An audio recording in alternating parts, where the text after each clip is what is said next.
미쳤나봐. 그걸 어떻게 다 해. 그잖아요. 몇 개만 잘 골라야 된다? 2개.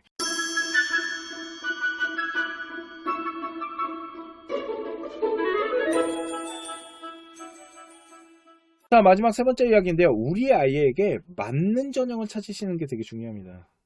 그냥 다 한다고 좋은 게 아니에요. 보통은 이제 많이 실수하는 게 뭐냐면 학종도 준비하지, 교과도 준비하지, 이거 잘 안 나온다고 논술도 하지, 이런 식으로 하시면 안 됩니다.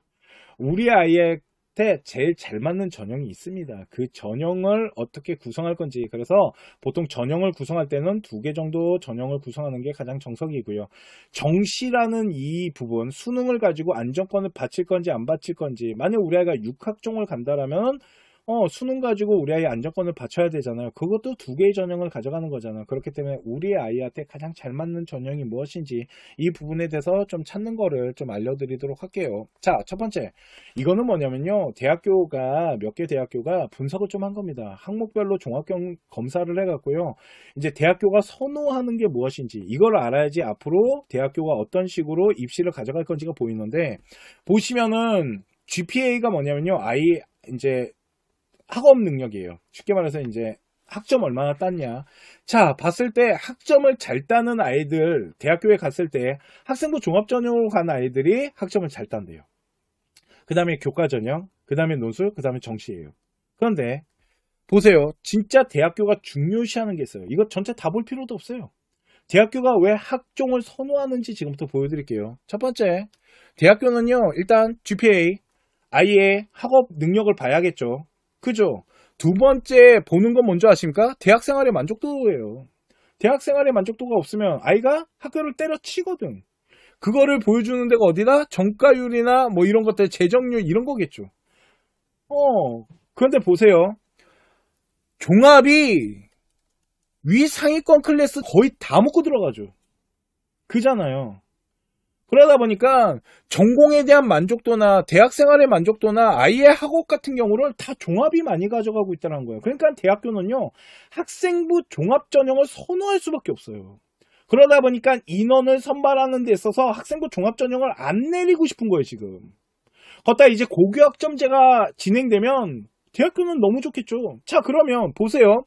재정률이 왜 정시가 많겠어요? 학과를 보고 넣는 게 아니고 그냥 점수 가지고 넣기 때문에. 그 다음에 뭐야? 교과잖아요.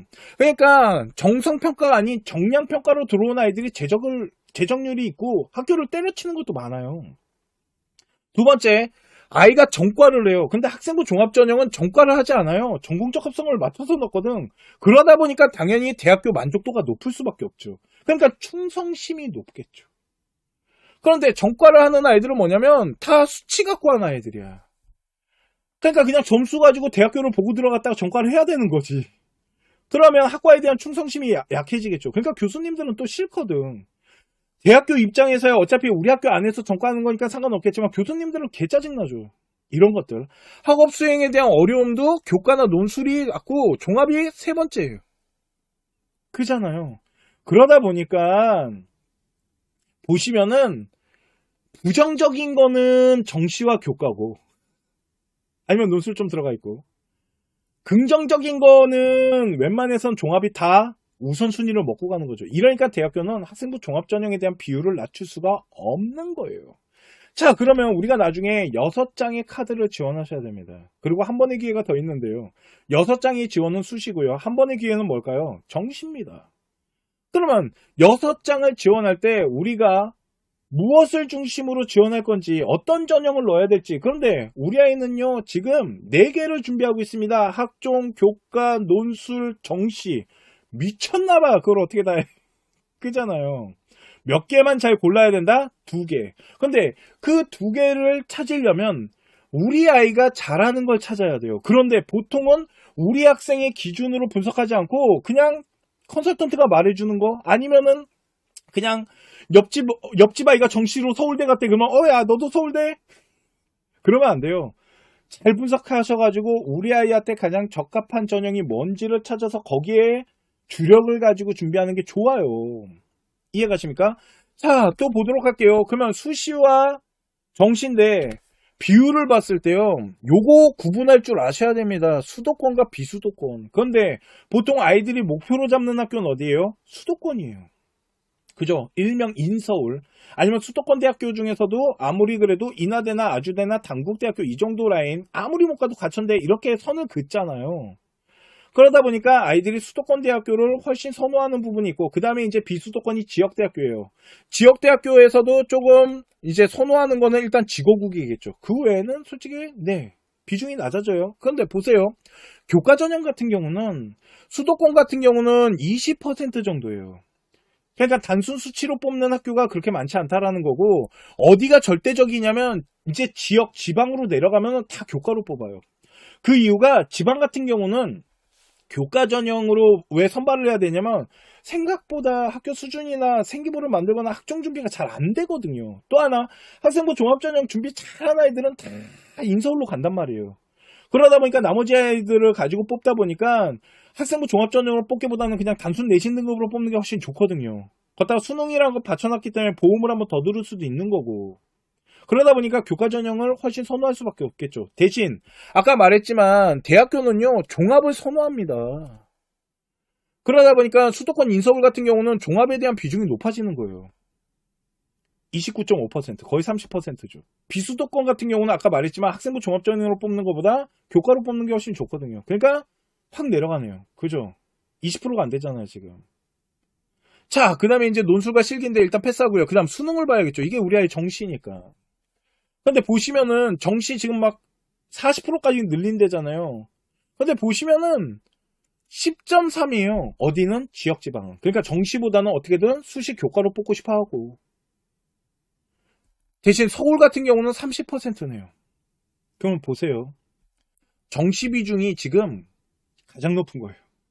아이들을 선발하는 데 있어서 수시보다 정시가 더 많이 뽑는 거예요. 근데 그런 얘기 들어보셨죠? 그래서 보통 7대 3이다 이런 얘기 많이 하죠. 그렇기 때문에 수시가 70%에서 60% 후반이기 때문에 수시로 대학을 안 가면 대학 가기가 어려워라고 하잖아요. 그런 게 어딨어. 정시가 가장 많이 뽑는데. 수시를 70%라고 계산하면 안 되고요. 전형을 쪼개서 계산하셔야 돼요. 그러면 교과와 학종을 집어넣을 건지 학종과 정시를 집어넣을 건지 정시에 올인할 건지 논술과 수능을 갈 건지 논술과 종합을 갈 건지 이거를 다 나눠야 된다니까요. 우리 아이한테 가장 잘 맞는 걸로. 이해 가십니까? 이게 되게 중요하다 라고 보셔야 돼요. 이게 되게 중요한 건데. 자, 그러면 우리 아이가 등급이 좀 나와. 등급이 잘 나와. 우리 아이가 한 1.4 정도 나와요. 그러면 교과 전형 갖고 안정권을 바치고요. 학생부 종합 전형 갖고 스카이 던지겠죠. 서강대학교가 받쳐졌으니까. 그러면 뭐가 필요하다? 수능이 필요해요. 왜? 최저를 맞춰야 되기 때문에. 대신 수능이 전통적으로 가는 게 아니고 최저를 맞추는 공부 라인으로 가져가야겠죠. 이게 우리 아이 입시예요. 우리 아이가 만약에 3등급 대예요. 3등급은 솔직히 교과 전형을 버려야겠죠. 왜? 교과로 갈 수 있는 학교가 많지 않거든요. 그러면 우리 아이는 종합이 주력이 되겠죠. 그러면 우리 아이는 몇 학종을 쓴다? 6학종을 쓰겠죠. 그런데 학종만 쓰기 불안하니까 논술이나 수능 가지고 받쳐야겠죠. 근데 논술은 받친다라는 개념이 없잖아요. 그러니까 논술은 안정권은 아닌 거야. 그래서 여기 4장, 여기 2장을 쓰겠대요. 그리고 수능은 최저를 맞추기 위해서 노력을 하겠대요. 이렇게 되면 문제가 뭔지 아십니까? 방금처럼 하면 안정권이 없어요. 그렇기 때문에 논술을 하고 종합을 하잖아요. 그러면 수능을 최저를 맞추려고 하면 안 되고요. 그냥 전통적으로 수능을 잘 봐야 돼요. 왜? 학생부 종합전형이랑 논술은 변수가 크잖아요. 떨어져 버리면 수능 갖고 대학을 가야 되니까. 이해가십니까? 이런 식으로 우리 아이한테 맞게끔 설계를 하시는 겁니다. 우리 아이가 만약에 교과가 한 1.7 정도 돼요. 그러면 시립대를 가겠대요. 그런데 학생부 종합전형을 해봤더니 우리 아이가 지금 성균관대를 넣겠대요. 그런데 수능을 우리가 3월 모평을 봤더니 100분위가 몇 나왔냐면 95점에서 6점이 나왔어요. 이러면 이거 갖고 시립대를 갈 수 있거든요. 그러면 교과로 바칠 건지 수능으로 보험을 들 건지를 계산을 해야 돼요. 그러면 뭘 기다려야 될까요? 6월 모평까지 기다려야 돼요. 얘는 6월 모평을 봤는데 우리 아이가 만약 91점대를 갖고 왔어. 그러면 최저 공부로 들어가는 거고 우리 아이가 96점, 97점 가져왔어. 그러면 우리는 교과 안 넣겠죠. 잘못하면 납치당할 수 있으니까. 그렇기 때문에 여기 나와 있는 전형을 다 준비하는 게 아니에요. 우리 아이가 주력으로 가져가야 될 거를 정해놓고 가는 거예요. 그런데 보통 2등급 때 중후반이 되면 무조건 학생부 종합전형이 가장 주력이 될 수밖에 없어요. 왜 그러면 그 등급대로 교과로 대학교 넣는 게 한계가 있을 거고 우리 아이가 수능 점수를 어떻게 갖고 오냐에 따라서 학생부 종합전형에 대한 부분에 라인이 달라질 거기 때문에 만약 우리 아이가 수능을 잘 봐온다 그러면 종합전형으로 되든 안 되든 다 던지고 가겠죠. 2등급 때 중후반이라도.